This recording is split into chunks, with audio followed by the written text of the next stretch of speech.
welcome to the FEZ Show. We have had an amazing race in Monaco. We are here at the exit of the swimming pool, and we've got to talk about Nick Cassidy because he came from 9th on the grid to win the Monaco Grand Prix. Unheard of coming from that far down. Not even Formula E history. It was only from the top 4 positions on the grid that we've seen a race winner come from. So how impressed were you with Nick Cassidy today, Jack? Yeah, fantastic job from him. We knew it was we knew that it was going to be a little bit more.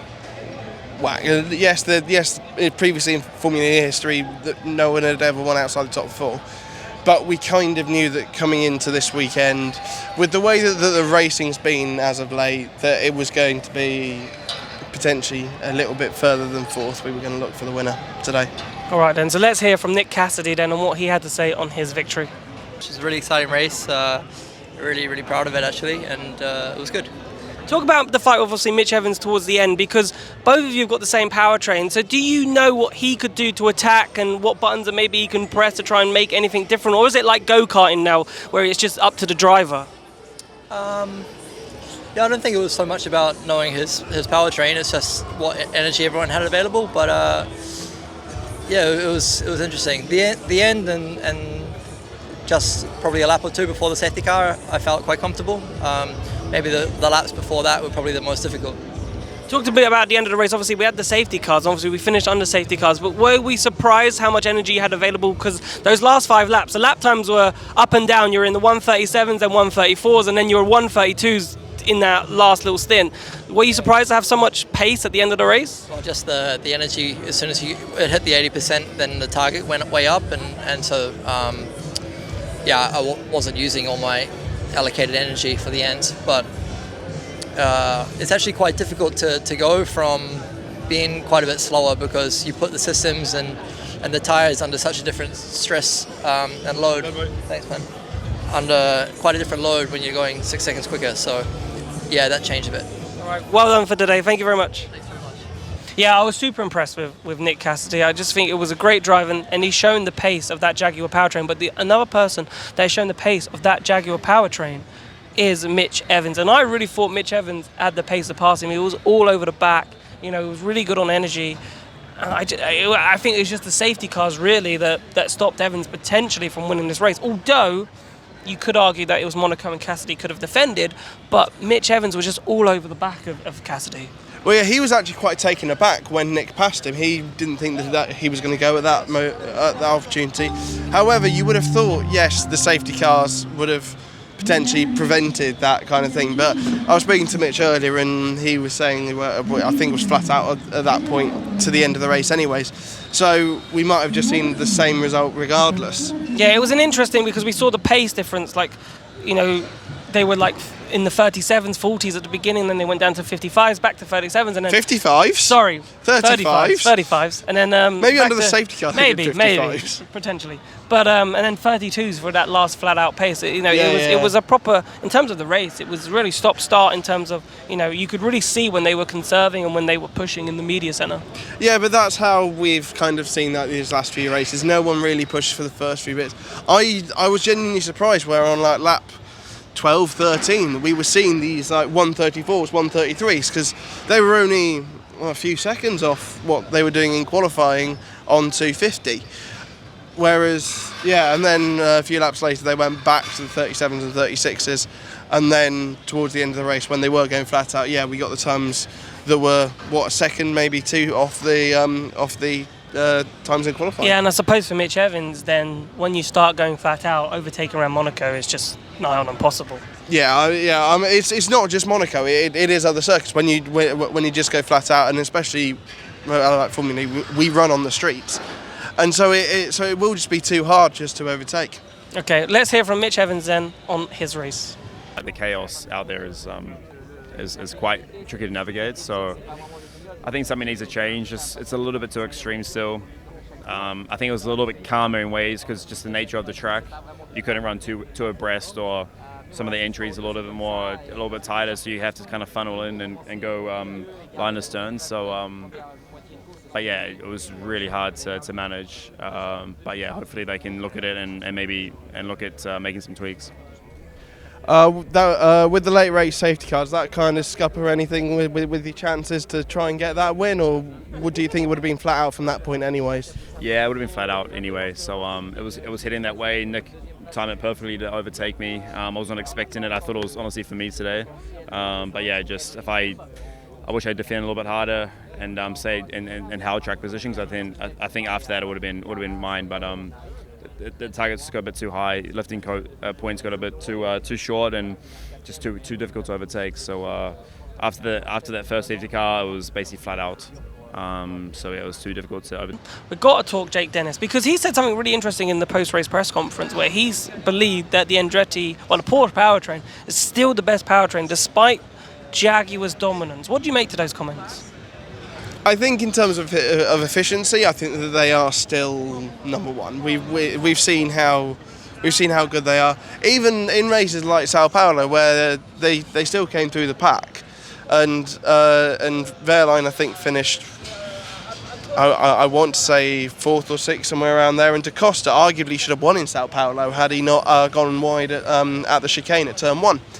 So I do completely understand the comments. I think that Jaguar and Porsche are now by far and away the two best powertrains to have at this moment in time. Yes, the Jag has come up trumps in the last 4 races, but yeah, I think that both of them are still right there in terms of performance. Okay, so let's hear from Jake Dennis. Nick won the race, so a big congrats to him. But he's obviously leading the championship now. But ultimately, a lot of points, 16 points, podium, and yeah, super pleased with that. Yeah, in the press conference, you said something really interesting. You said that you still believe that the Porsche powertrain and obviously with Andretti is still the best package, and obviously Jaguar in the last couple of races have been smashing it. So how do you believe that your Porsche package is still the best? They're doing a really good job of working together. I think Nick and Mitch today were working together. It was quite obvious. When I would overtake Mitch, Nick would block the inside line from me and then allow Mitch to come back through. So yeah, they have a really good connection right now. And because I was the only Porsche up there today, I didn't have a wingman, so it was a little bit challenging. I had Sascha right on my tail, so I couldn't take too many risks of trying out the outside or inside. But yeah, I just think they have a really good understanding of when to lead the race, and when you've got a few cars together working together, they swap the leaders out front and then disperse the energy, and whereas it's just me alone up there at the moment. Yeah, how hard is it to race? Because obviously, for the last 3 races, the top 10 has been covered by 12 seconds. So it's just a pack mentality. So how do you obviously keep your focus and make sure you're consistent? Because obviously, if you don't qualify well, if it goes wrong in qualifying, I know people say qualifying is not important in Formula E, but if you're not at the front, but technically you're in that pack, and it might be really hard to get through.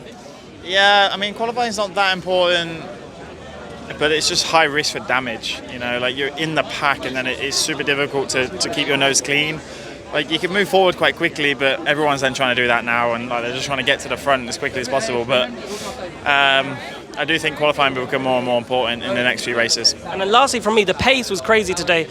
You were in the 140s, the 137s, then 144s, then 132s. In a place like Monaco where you're changing speed and going from slow to fast, how hard is it to keep you focused and make sure you don't put it in the wall?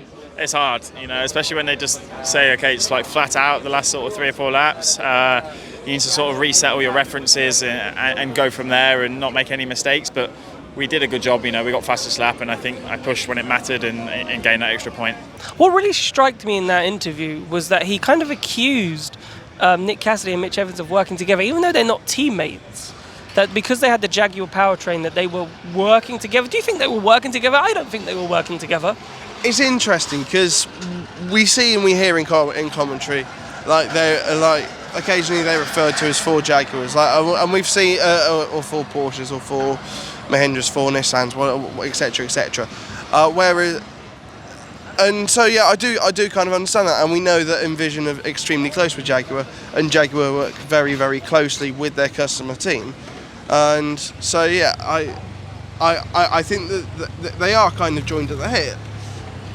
But I wouldn't say that they're working together. They're still rivals. They're very close to each other in the championship.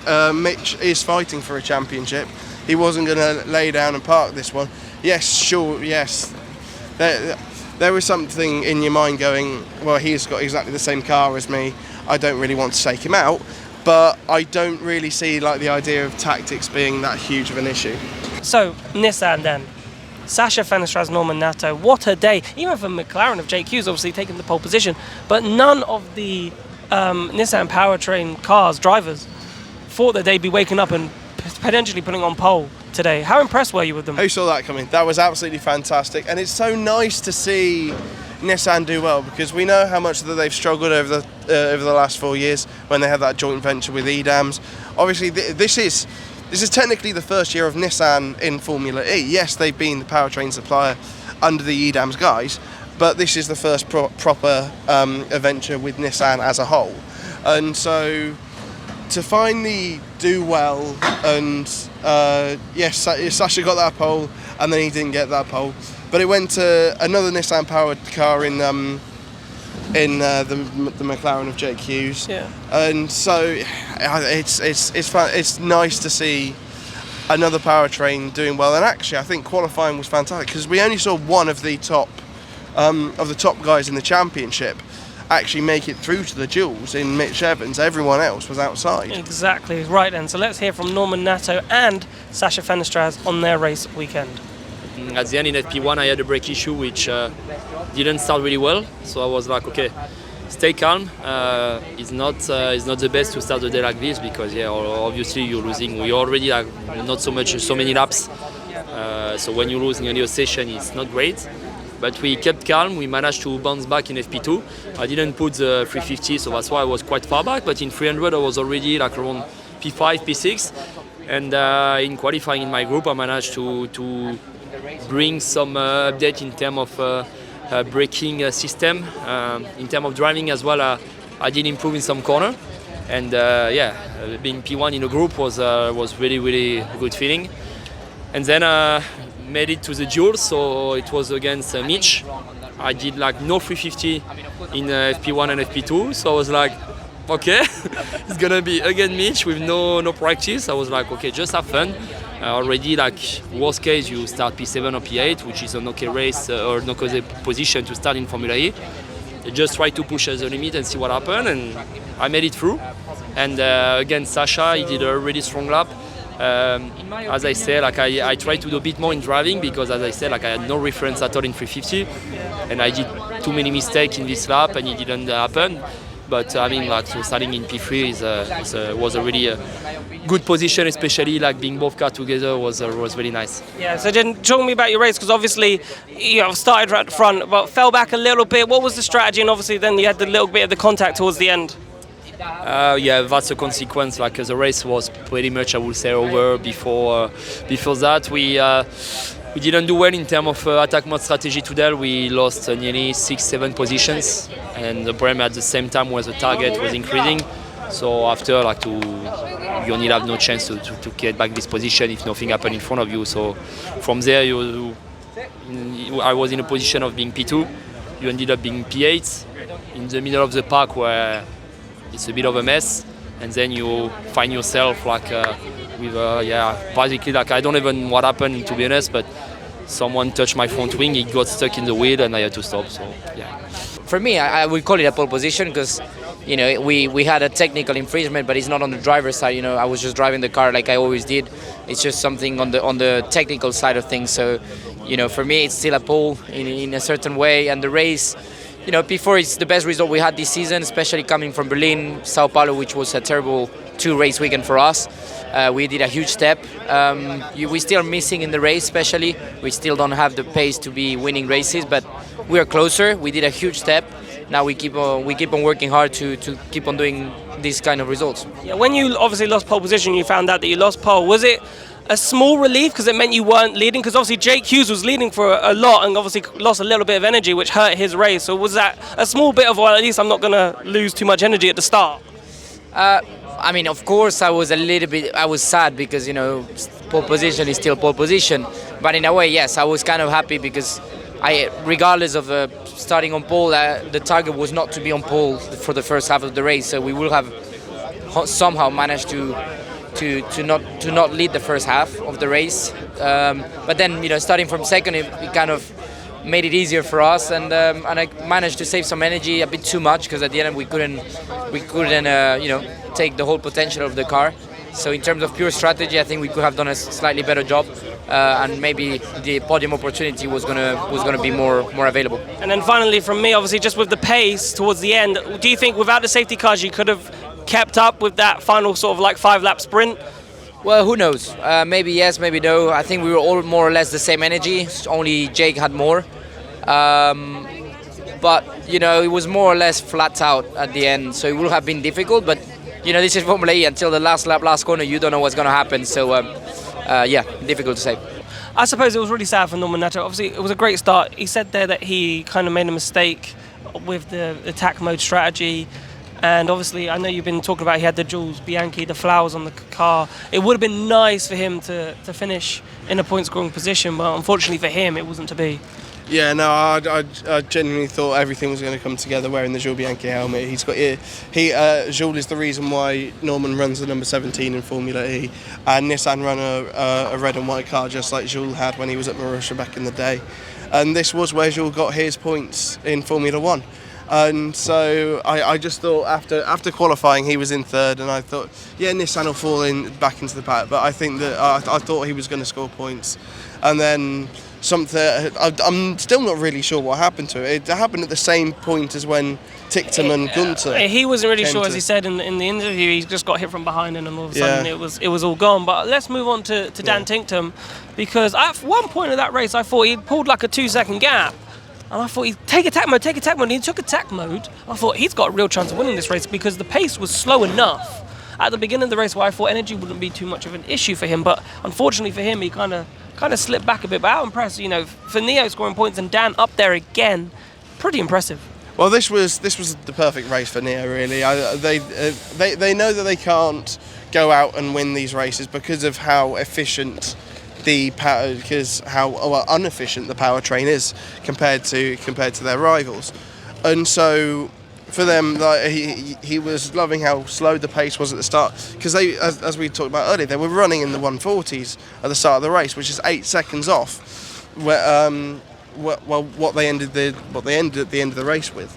And so having that slow having that slowness, and then also the perfectly timed. Well, he kind of caused the safety car with the incident with Max Gunter, and although it was a racing incident, so he wasn't to blame. Racing incident, but the fact that the fact that the safety car came out, it kind of helped him with his damage, and that he could like continue and finish in that fantastic P6. Right, so let's hear from Dan Ticktum on his race. I think that was more or less the best we could have hoped for. I got myself into 5th, but then I had the damaged front wing, was able to hold on to 6th, which was tough. I think a lot of drivers in that situation, when you've got the car all over the place and the wing rubbing, it's quite easy to slow down and lose a few places, but even though I knew the wing could go under the car and cause a crash, I just kept going and hoped that didn't happen, and luckily it didn't. We're still down quite a lot on efficiency, but the way that race panned out, lots of saving at the beginning, and then halfway through, everyone had quite high energy targets, which meant overtaking was quite difficult. And then the safety cars at the end just compounded that, and I was able to hold position. So yeah, pretty good overall. The safety cars, obviously that's good from like an efficiency point of view, but also for you with the damage, because you just sustained that damage just before the safety car, because you and Max had come together. Was it good that the safety car came out so that you could kind of like sort out the damage a little bit easier? Yeah, I gave Jake a little nudge to sort of remove the top flat, which helped. But I think, being realistic, if we didn't have any of the safety cars at the end, I think staying in 5th or 6th would have been tough. I think Jev was catching and he had about 1% or 2 more than me. Who knows? But I think, the safety car definitely didn't hurt us. Let's say that. I suppose then we have to end with the DS Penske's. Kind of crazy, really, that they had this procedural issue with the tyres in qualifying that put them at the back. You don't really expect that from DS. Well, qualifying was littered with technical problems. I think we might have even got to double figures by the end of qualifying. But the big one was the DS Penske's, because they were excluded from the entire session, whereas we saw with Sete Camera and Buemi, they had specific laps deleted. But yeah, the problem with them was that they had the wrong tyre pressure. Yep. But they couldn't fix it in time to go out on their second run, so they had to go out with the tyres from their first run, which meant that the tyres were overheating on the second run, and that scuppered any chance of getting into the groups. And then to add insult to injury, they got all their lap times deleted and had to start from the back. They had a fantastic recovery up to 7th and 9th in the end, and Right, it was a really good race. Let's hear from Vergne and Vandoorne. I think I only had 3 cars that broke down in front of me, so all the rest were basically overtakings. I overtook in many places, and I'm very happy with the race, how it went. I had some fun, but I would have much rather start on pole and have a boring race and win the race. But it's what it is. We learn as a team. We try not to make any more mistakes like the one that happened in qualifying this morning. That made me start last, and we move on. Yeah, talk to me about the mistake. Obviously, how does that happen? Is it something that's inputted wrong, or was the tyre just not set correctly? I honestly haven't put any energy into trying to understand, because trying to understand would have done nothing for the race. So I was already focused in the race and trying to make the best of it. Now I think I'm going to start asking some questions. Yeah. Only minor negative is that you didn't, even though you did your lap, I know you didn't get a second chance on your tyres on another set, but you didn't make the duels. Is there anything that you can learn to try and make sure that you're in the duels a bit more consistent going into Jakarta with a double header there? Yeah, because I stopped. I was supposed to put the other tyres, and then my tyres were completely overheated, and then I got a bit stopped by a Jaguar in front of me in the last corner. The timing also on top of the tyre pressure were not good this morning in quali. I think to get away with a couple of points is good, considering where we started. From last more or less. So the race was quite chaotic. Actually a lot of things didn't really go my way. We had to swap the cars at some point. Then we got a bit unlucky with the attack modes because we gave up that gap, let's say. And then it was I had a couple of good overtakes. Got myself in a decent position, and then had to just kind of consolidate what we had at the end. And then finally for me, just qualifying, it looks like the DS Penske, from being so powerful powertrain back a couple of seasons ago, it looks like in terms of qualifying has lost a little bit. What can you do for the remaining race of the season, try and get something back, to try and get into those duels? I don't know if we lost that much. I mean, obviously with the tire infringement, we weren't able to run our second set as well in qualifying, so clearly we didn't optimize qualifying today. We had the pressure issue, which meant we were disqualified. So you can't really judge on this quali performance, I would say. So that's it for another Monaco E-Prix. It's been absolutely amazing being here. What have you made of it? It's just surreal being here, even now that it's over. Oh yeah, there's nothing in the world quite like Monaco. It's just a wonderful place to be, a wonderful place to have a motor race. And it's your first time at a foreign FE race for quite a few years as well. It is. It's my first one. So yeah, I'm sure you've enjoyed it as well. I have enjoyed it. It's been great being back. It's been absolutely amazing. That's it now for us. I think for the FEZ show at the track, we'll be back in London. So but basically, you'll be in Rome. So this is the halfway one, and then we'll have one full way in London. Because that's when the next one I can attend. Yeah. We will have someone in Jakarta, so hopefully we'll have someone to give you some content as well. And that'll be you. Yeah, me and Alessia. Maybe, yeah. So fingers crossed on that. So thank you so much for watching the FEZ show. We hope you've enjoyed it. We hope you've enjoyed following the weekend with us, and we will see you very soon. You can go watch Brentford now. I can. We're losing, but hopefully, I don't know. We could be drawing by now. But anyway, thank you very much. The results on screen. Yeah, right. Good night. Bye.